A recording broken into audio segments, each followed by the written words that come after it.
What comes after death? I've always wondered. Could it be there is a vast nothingness and life has no meaning? John whispered to himself, the weight of the question pressing heavily on his chest. It had become an obsession over the past few months, ever since his world had been turned upside down by a mysterious illness. The doctors were baffled. They didn't even have a name for it. They should call it John. If I'm the first to have it, might as well. But the laugh was hollow, a sharp, cutting sound in the otherwise silent room. John looked into the mirror and hardly recognized the reflection staring back. His once scruffy brown hair was now mostly gone, leaving patches of scalp that looked almost translucent under the harsh fluorescent lighting. His skin had turned pale with a sickly orange hue, like the peel of a rotting fruit. But the worst were his eyes. The black pupils and their surrounding colors had faded to an unsettling milky white. Yet, despite their appearance, his vision remained perfect, if not sharper than before, almost as though he could see too much. "Shit," John muttered, wiping sweat from his brow. Suddenly, a cold, viscous black substance began to ooze from his pores, staining his hospital gown and dripping onto the tiled floor. His heart raced as panic set in. "Nurse! Nurse! Help!" he screamed, his voice cracking with desperation. He didn't even have time to finish his plea before his body betrayed him. Convulsions tore through him like a tempest, violent and unrelenting. He felt his ribs snapping under the force of the spasms, the pain so intense that his screams caught in his throat. The cacophony of alarms and rushed footsteps filled the room. "We're losing him!" The last sound he heard was the sharp monotone beep of the flatline. John awoke to darkness. It was not the comforting darkness of sleep, nor the void he had imagined death might bring. This was an oppressive, sentient blackness that seemed to pulse and breathe around him. The air was still, neither hot nor cold, but it carried the unmistakable sensation of wrongness, like the static charge before a lightning strike. Every nerve in his body screamed that he should not be here. "Hello?" John's voice echoed, but the sound was swallowed quickly, as though the darkness devoured it. He staggered to his feet, his joints creaking unnaturally. The ground beneath him felt slick and wet, but when he looked down, there was nothing to see.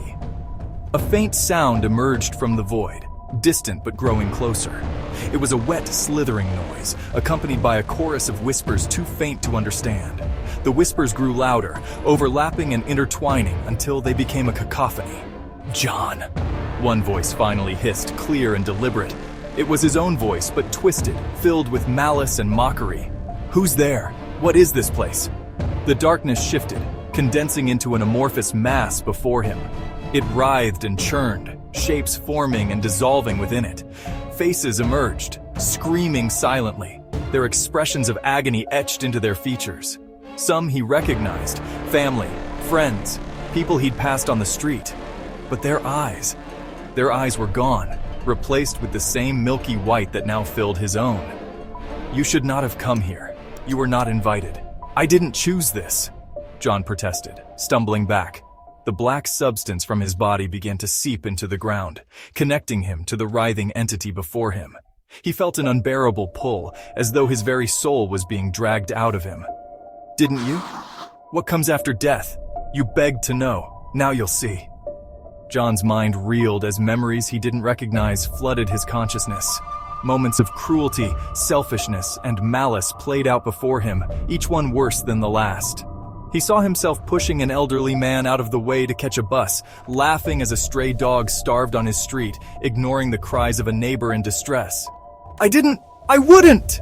John screamed, but the memories kept coming. Were they his? Or were they being forced upon him? He couldn't tell anymore. The entity's form began to shift again, this time taking on a grotesque imitation of his own body. It stood tall and gaunt, with exaggerated features and that same oily black substance dripping from its skin.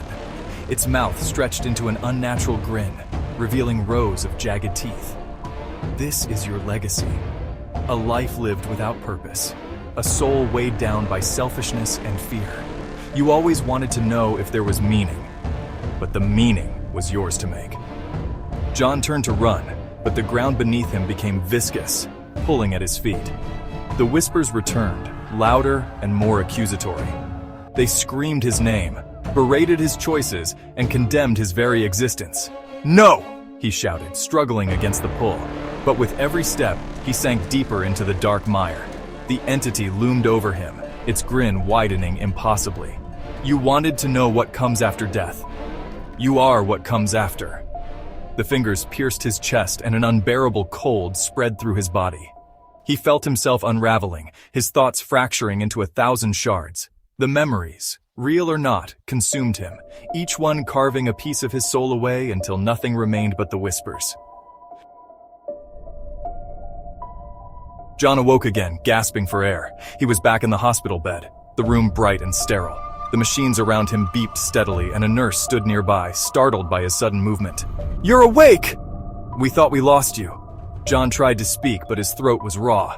He reached for the glass of water on the bedside table, his hands trembling. As he drank, he caught sight of his reflection in the mirror across the room. His eyes were no longer white, but a deep, unnatural black. "Sir? Are you okay?" the nurse asked, noticing his horrified expression. John's mouth opened to respond, but the words wouldn't come. The whispers were back, faint but unmistakable, echoing in the corners of his mind. They weren't done with him. And as he looked into the mirror, he realized with a sinking dread that he wasn't done with them either.